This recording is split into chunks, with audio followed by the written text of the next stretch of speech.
you can understand what you are reading here when we get over here. Because, you know, everybody, they like to run in Paul's writing, and they like to mess it up. Romans chapter 4, and we'll pick it up at verse 10. Romans 4 and 10. Okay, go ahead and read. How was it then reckoned?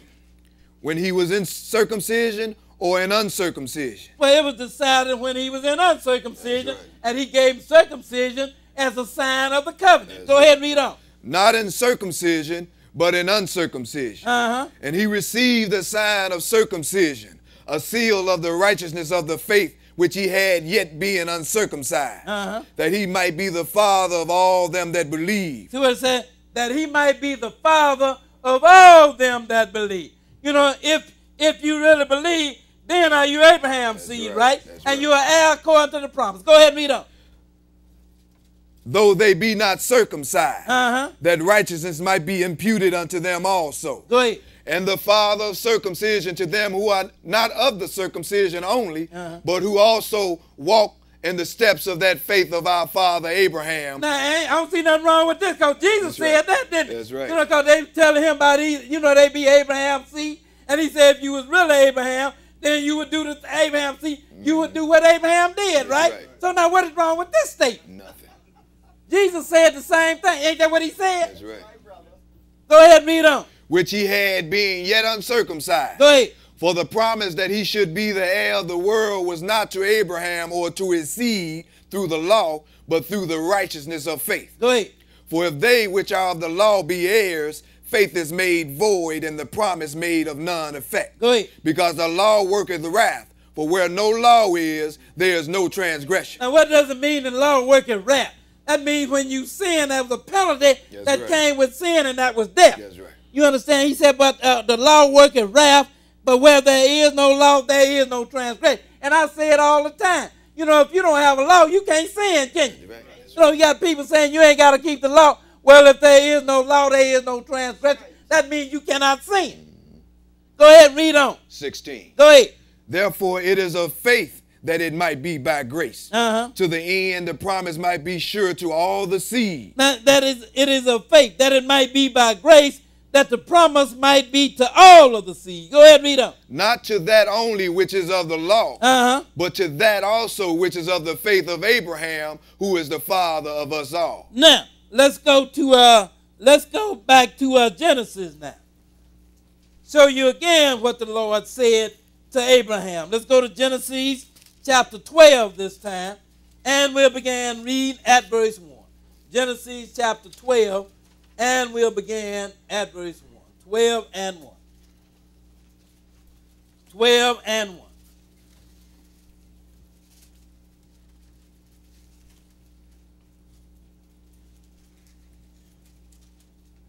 Okay. Chapter 12, verse 1. Okay, go ahead and read. Now the Lord said unto Abram, Get thee out of thy country and from thy kindred, from thy father's house, unto a land that I will show thee. And I will make of thee a great nation, and I will bless thee, and make thy name great, and thou shalt be a blessing. Go ahead. And I will bless them that bless thee, and curse him that curseth thee. And in thee shall all the families of the earth be blessed. Now, let's go over to Genesis chapter 22 now. And we'll begin reading this time at verse 1. Because the Lord is going to be a bit more specific over here in this 22nd chapter. But he said, Abraham, in you will all nations of the earth be blessed. Through you, Abraham. But the Lord, now he's going to be a bit more specific here in this 22nd chapter of Genesis. Let's start reading this time at verse 1. Genesis chapter 22, and we'll begin reading at verse 1. Okay, go ahead and read.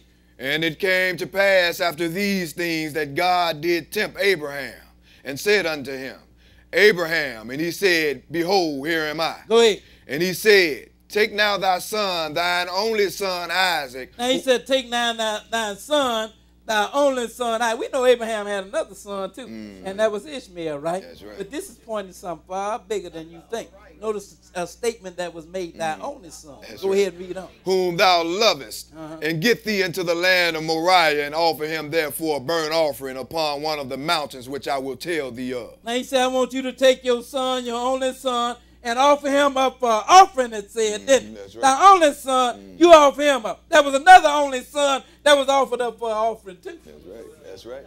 Go ahead and read. We'll get to that son in a little bit. Go ahead and read. And Abraham rose up early in the morning and saddled his ass and took 2 of his young men with him and Isaac his son and clave the wood for the burnt offering and rose up and went unto the place of which God had told him. Abraham did it exactly as he was commanded, didn't he? That's right. You know what the Lord said, you know, you go and you offer up Isaac. Now you know he didn't want to do that, but nevertheless he did it because the Lord told him to do that. Exactly what the Lord had commanded him to do. Skip down to verse 9 and continue reading. Go ahead and read. And they came to the place which God had told him of, and Abraham built an altar there and laid the wood in order and bound Isaac his son and laid him on the altar upon the wood. Now Abraham was getting ready to offer him up. He was going to do exactly what God had said that he should do. Go and offer up your son, your only son. Go ahead and read. And Abraham stretched forth his hand and took the knife to slay his son. And the angel of the Lord called unto him out of heaven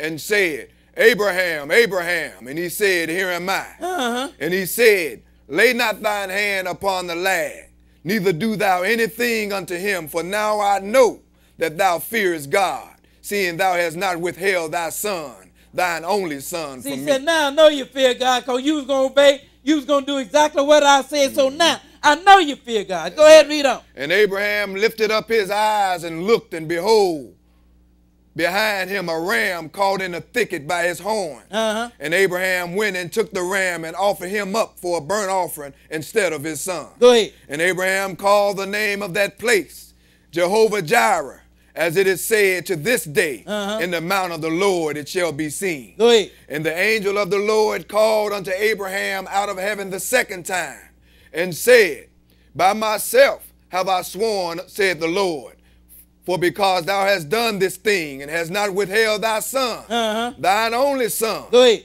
that in blessing I will bless thee, and in multiplying I will multiply thy seed as the stars of heaven, and as the sand which is upon the seashore, and thy seed shall possess the gate of his enemy. Go ahead. And in thy seed shall all the nations of the earth be blessed, because thou hast obeyed my voice. Now he said, in your seed shall all nations, because first he told Abraham, in you will all nations be blessed. Then he turned around and said, in your seed shall all nations be blessed. We're going to understand who this seed is in a little while. But I'm going to show you one other thing that Abraham did that nobody really pays attention to. Let's go first to Genesis chapter 26, and we'll begin read at verse 1. Genesis 26 and verse 1.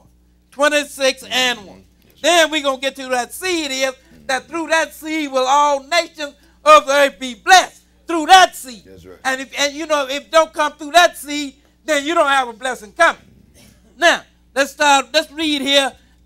Genesis chapter 26, and we'll begin read at verse 1. 26 and 1. Go ahead and read. And there was a famine in the land beside the first famine that was in the days of Abraham, and Isaac went unto Abimelech, king of the Philistines, unto Gerar. Go ahead. And the Lord appeared unto him and said, Go not down into Egypt, dwell in the land which I shall tell thee of.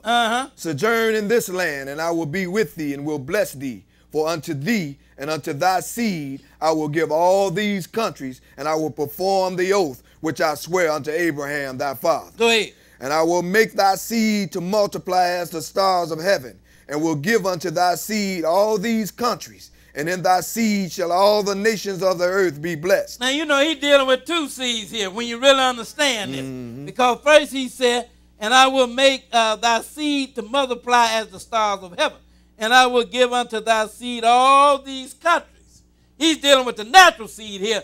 And then he said, in thy seed will all nations of the earth be blessed. Now, this is a natural seed too, but it is also talking about spiritually as well. Go ahead and read on. Because that Abraham obeyed my voice. And the reason I'm doing that, notice what he said. Because Abraham obeyed my voice. Go ahead and read the rest of that. And kept my charge. And he kept my charge. Go ahead and read. My commandments, my statutes, and my laws. He kept my charge, my commandment, and my statutes, and my laws. And if you're really Abraham, see, then that is what you're going to do too. You're going to keep the Lord's statutes and his commandment and his law. If you are really Abraham, see. Let's go now.